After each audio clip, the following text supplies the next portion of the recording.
Predvidevam, da se odvisnikov ne spomnite več najbolje, vam jih bom poskusila v spomin priklicati z naslednjim primerom.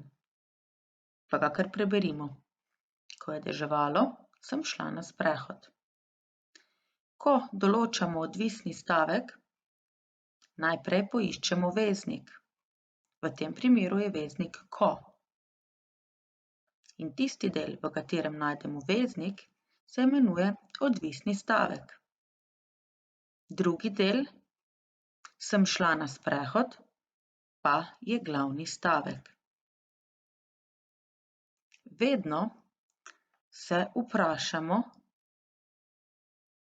z vprašalnico in pa delom glavnega stavka.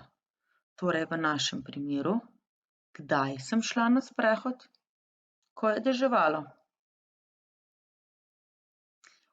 Uporabili smo vprašalnico kdaj. In kadar uporabimo to vprašalnico, se sprašujemo po času. Zato je ta poved časovni odvisnik. Na prejšnji strani ste ugotovili, da je podredno zložena poved sestavljena iz glavnega in odvisnega stavka. Odvisni stavek je tisti, v katerem je veznik in po katerem se vprašamo s pomočjo vprašalnice in glavnega stavka. V našem primeru je bil to časovni odvisnik, ki je dvostavčna poved, saj je sestavljen iz dveh osebnih glagolskih oblik. Je deževalo in pa sem šla. Ta odvisnik lahko pretvorimo v ustrezni stavčni člen. V našem primeru časovni odvisnik pretvorimo v prislovno določilo časa. Kako pa to naredimo? Razmislite, kaj ste danes že počeli. Kaj sem vas že vprašala? Eno izmed mojih vprašanj je bilo, v koliko stavčni povedi določamo stavčne člene. In ja, odgovor je v enostavčni povedi. Torej, moramo naš odvisnik pretvoriti v enostavčno poved.